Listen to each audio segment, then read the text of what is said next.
a damn good win, guys. Real good. Nobody tells us who we are. Nobody, man. We write our own story. We've said it all along. That's the way to show up, man. It's the way to show up. We do what we want to do and how we're going to do it. You guys showed up. Was it perfect? No. Do we have a lot to clean up? Yeah, that's a good win, man. That was a hot team. All right? And that's one down. We got another one to go after this. But we get a little breather here. We get just a little bit of breather, all right? Which is all good. All right, I got 4 game balls, man. All right, you're going to have to bear with me. I'm going to start with this one.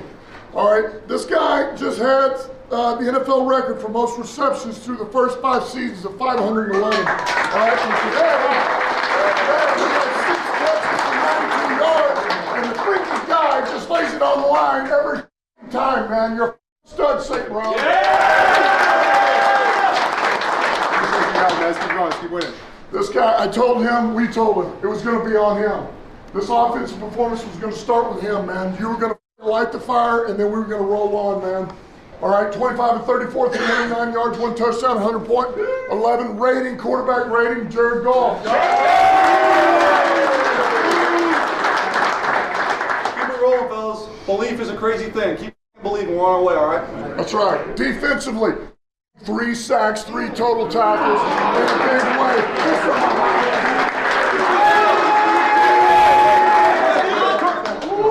The coaches challenge us, and that's what you do when the coach challenges you. One more, guys. 3 kickoff returns for 120 yards.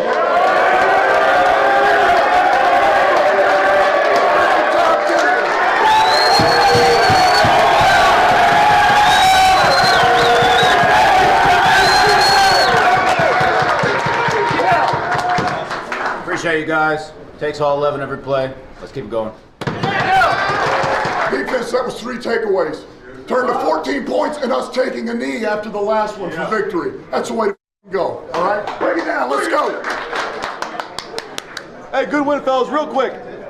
Remember whatever feeling you had on Monday this week to get us here today. Come back, have a nice little time off, recharge, ready for this last little quarter of the season, fellas. We can do anything we put our minds to. I promise you. I promise you. 1 out 3, 1 out 3. Win!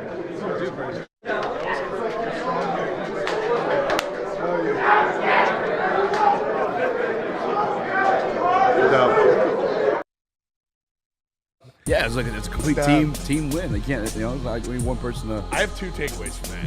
I got like two extremely big takeaways. Number 1, Tom Kennedy's the man. That's exactly how I expected Tom Kennedy to sound. A pretty good team, Dub. Let's keep rolling. That's exactly how I expected Tom Kennedy to sound. Is that how he sounded? I don't know. That's how he sounded. Hey, good one, boys.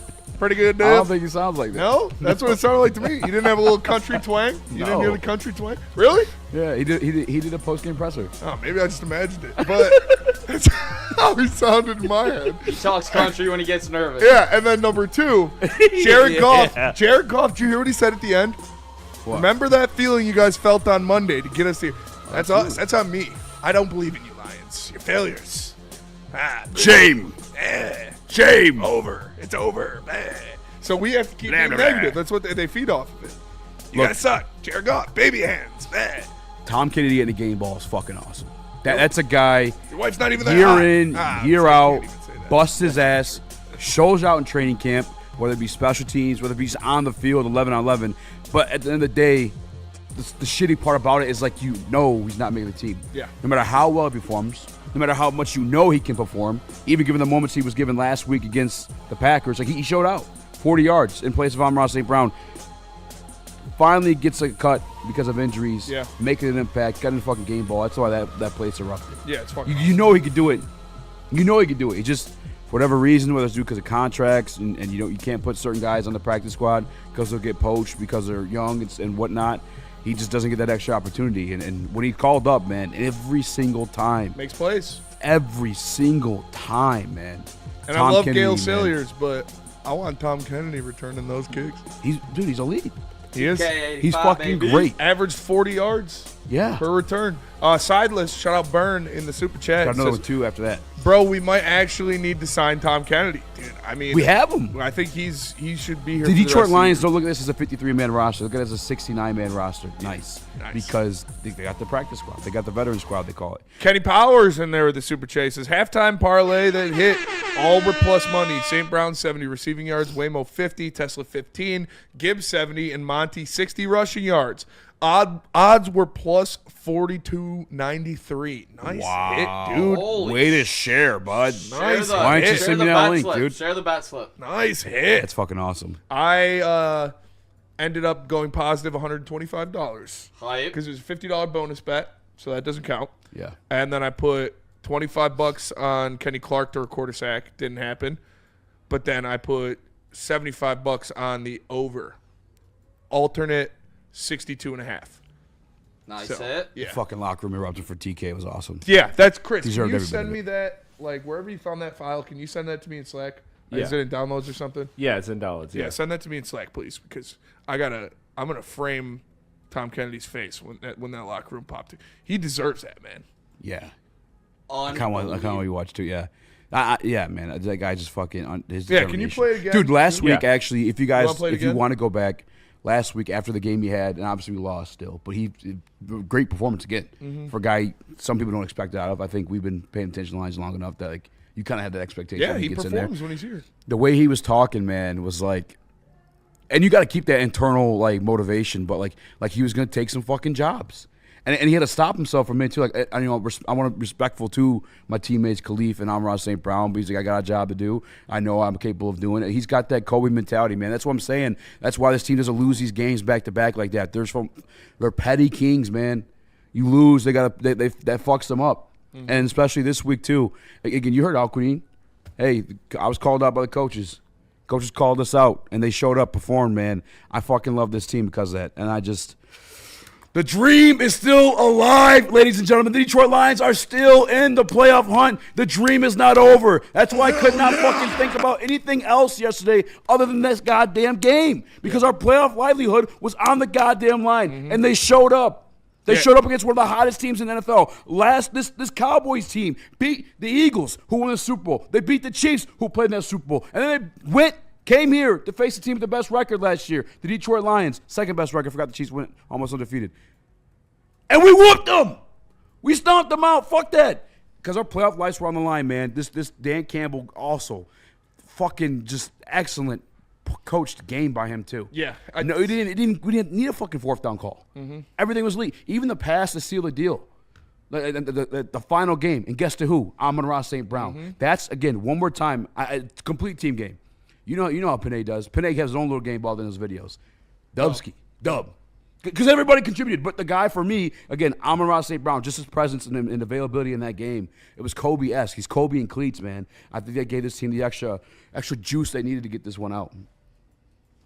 Amon-Ra being available. Amon-Ra being available was huge. Congratulations. And he you just looked got like Amon-Ra himself St. too. Brown. He looked good. He didn't look hampered at all. No, he was making plays. He was throwing blocks. He was being Amon-Ra St. Brown. And that's exactly what you needed, because when you're down a Kirby Joseph and All-Pro, when you're down to Sam Laporta and All-Pro, when you don't have Frank Ragnow and All-Pro, those guys don't just grow on fucking trees. And so you need as many of them out there as possible. And Amon-Ra St. Brown, obviously one of the best wide receivers in the league, went out there, took care of business. The whole wide receiving core did, for real. Shout out to Amon-Ra St. Brown. Shout out to Jameson Williams. I don't think there was a dropped ball in this game. I know J-Mo didn't drop any. I don't think so. No, I don't think so. I know Amon-Ra did. Well, the one from Amon-Ra when he wasn't looking. It was it was a bad route design, and they were both breaking at the top, and Goff threw it, and Amon-Ra wasn't looking, and it hit him. Yeah. I don't really count that as a drop. I think that was just a miscommunication. It was the wrong route concept, but great game by the offense, man. They looked like the Lions' offense of old, and I know that I don't know if I can expect that performance out of the offensive line every week, because they are young and they are patchwork, but when you get it, it looks good, man. So they just got to continue to try to have that consistency. Yes. And shout out to Miles Frazier. Shout out to Miles Frazier, dude. I talked about Miles Frazier for a while. People were calling it bullshit. He was the best interior pass blocking offensive lineman in this draft class. He went over 2,000 consecutive pass blocking snaps without allowing a sack. at LSU when they're playing Georgia and Alabama and Ole Miss and Texas A&M that all have guys drafted in the front 7 in the first round every single year. So he was damn good. And obviously the injury hampered his season. And just like Christian Mahogany, it's no time to, hey, kid, get used to it. We're going to ease you in. No, you have to play because of injury. Go out there. And he looked good. And he didn't have a Frank Ragnow to rely on next to him. And he looked good, and Jared Goff was very comfortable in the pocket, so love it. Yeah, you saw the strides made throughout this game real quick, easy. I thought you saw this offensive line develop throughout the game, gain confidence, and there were a couple spots where Miles Frazier, you saw the rookie mistakes, but it's his first game as an NFL pro. You're going to make mistakes. Obviously, the jitters are high. This was a playoff game. Realistically, in December, loser goes home. Loser ain't making it. So, Miles Frazier, his nerves were probably through the roof. But to hold it down, I believe it was 2 false starts. But besides that part, to be able to go up against 2 elite defensive tackles, and be able to stand strong for Jared Goff, besides that first drive, Goff was looking... he was maneuvering pretty well in that pocket.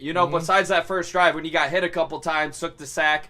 But besides that, honestly, Miles Frazier, love to see that. And that gives me hope moving forward that you can develop it. If this team continues to win, that increases your ceiling. Yeah. Where you can do something in the playoffs. Not just in the NFC, but, make an actual deep run. I'm not going to because I'm saying it raises your ceiling.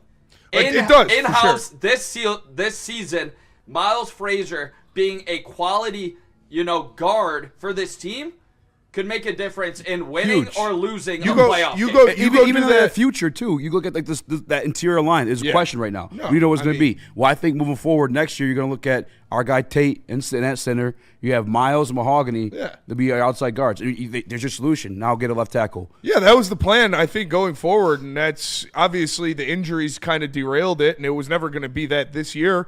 But yeah, that was the plan going forward, was Tate at center and those 2 light skins at the guards. Like you said, you do need – I want them to draft the best tackle available in the draft next year when they're in the first round. But Nick, you go out there, you do that again against the Rams, which is another very, very good defensive front. Then I'll talk about a playoff run. Then we can have those conversations. He's got to do it throughout the rest of the year. I mean, you talk about the Rams. But I'm saying you need consistency. I need to see it more than once before I'm ready to talk about that. Like you were saying, a deep playoff run. Go do it again against the Rams, and then I'll start to entertain those conversations. 100%. Keep that down. 100%. I'm just saying, if he is a quality guard in-house that you couldn't get anywhere else, if this guy turns into a quality guard this late in this rookie season after coming back from injury, it raises this team's ceiling exponentially because Jared Goff standing straight in the pocket gives this team so much, grace to win ball games based on their offense, where it allows your defense to be able to make a couple mistakes throughout the game. If Jared Goff and this team's putting up 30-plus points. There was a big time moment for Miles Frazier to come in, again, with your playoff livelihood on the line, lined up against Kenny Clark and fucking Quinnen Williams to step in and perform the way he did. And no all-pro center to rely on next to you. That was amazing. Like no Frank Ragnow next to you to lean on. I remember listening to him. We got activated in the locker room, and he I don't know, man. He's got that same. They draft these psychopaths, man. They really do. Because listening to him talk in the locker room, he's ready to play right away, talking like he's gonna take somebody's job. And it's like, all right, rookie, hold on now. But no, you see why? He meant it.